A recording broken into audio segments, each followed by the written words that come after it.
Hi everyone, and welcome to One-Handed Cooking with Paulette.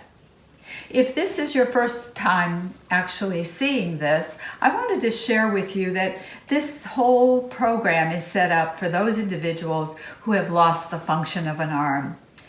And because of that, I know that there are some people who have recently perhaps maybe been out skiing, and all of a sudden now they've broken an arm and they're faced with having to cook for themselves. Or there are those individuals like myself who has dealt with paralysis pretty much most of my life.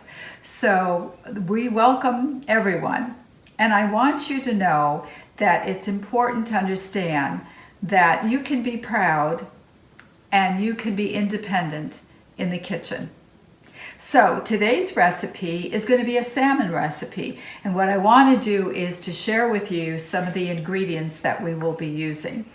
First of all, you're going to need one small zucchini, and if you notice, I've had some already cut, but I'm going to show you something pretty wonderful when it comes to having an easy time cutting vegetables with one hand. Then we have a cup of spinach. We have 2 tablespoons of olive oil. We have 1/4 teaspoon of ginger, ground ginger. And then we're going to use 2 tablespoons of lemon juice. I've already juiced some for us. That's fresh. And then we have a portobello mushroom, about medium size. And then of course our salmon. I like to use Himalayan salt, or what I call pink salt, works great, and some ground pepper. So these are the ingredients today that we're going to be using in our salmon recipe.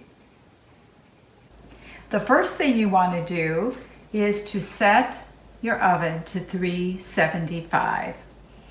And then you're going to want to get that parchment paper. And in the past I've talked to you that I really love these parchment paper sheets. So we're going to use that today. But I am going to show you something. This is a magnetic board, and I'm going to put my salmon on this magnetic board. And I'll show you why later. So I'm going to go ahead and set this aside.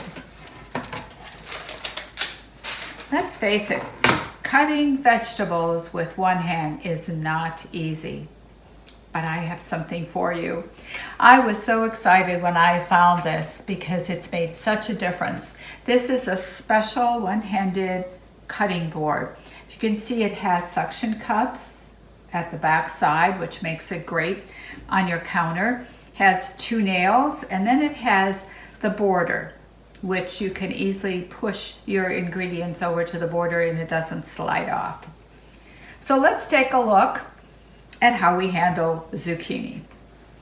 So we have zucchini, and I'm going to just pierce it with those 2 nails. And then I'm going to begin to cut. Wow, does this make a difference when it comes to cutting vegetables? It sure does.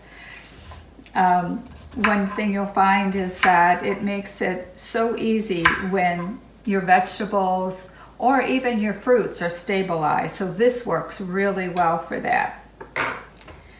The other thing that we're going to have to do for this recipe is we need to chop up the portobello mushrooms. So I'm going to get my regular cutting board, and I've got my mushroom here. So I'm going to cut it up. And remember, my favorite tool has become the pizza cutter. Because guess what? It's so easy now to chop up. Pretty much I've tried it on a number of fruits and vegetables, and it works really well. Don't have to worry about using a knife or securing it, because for some reason pizza cutter just does a great job. So we've got some chopped up portobello mushrooms. Now I think that you will find that because this is a 1-serving recipe, that we're using less ingredients than if you were to use it for a larger piece. So just keep that in mind.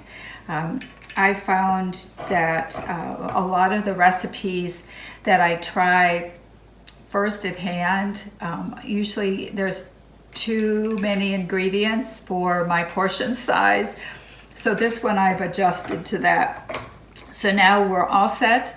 We have everything cut. We don't have to worry, the spinach is just gonna go on the fish, and that will be our next step. This is step 2 of our baked wild salmon in parchment. As you can see, I have piled up our vegetables for a 1 serving. I have zucchini, I have mushroom, and I have spinach.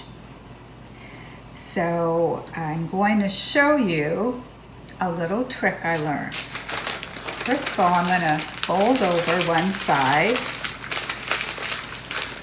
and then fold over the other side. Now when I do that, I'm also going to get my magnets actually. I'm going to show you, I'm going to put a magnet there while I work on this side. So with one hand, I will flip this over like an envelope. I will scoot it to the edge, and I will take a stapler and I will staple the end. Then I will go ahead, flip it around here, and I will do the other side. Again, I will flatten it down and flip it over. Press it. You know, for some people, maybe they may look at this and say, oh my goodness, you know, this seems like it's so difficult. It really isn't difficult, but it is awkward. I have to admit, a lot of things that I do when I'm cooking, I have to compensate for, and if you look at it, it looks awkward. But if you're looking for something polished and precise, I'm afraid this is not the place for you. So there I have it. It's all set and ready to go into the oven. So we're going to put it into the oven, 375. So wait till you see the final results. And now for the reveal of our baked wild salmon in parchment. I wanted to let you know that I use this magnetic board, but you easily can use a cookie sheet. Anything where a magnet will work perfectly. Oh my, lovely. There we go, ready to go, a wonderful dinner, a healthy dinner, and it is all set. Smells heavenly. So I will take a photo of this so you can see what it looks like, but it turned out really nice, and I imagine that the flavorings will be exceptional. So continue to watch as we learn about what is the best ways to be one-handed cooking.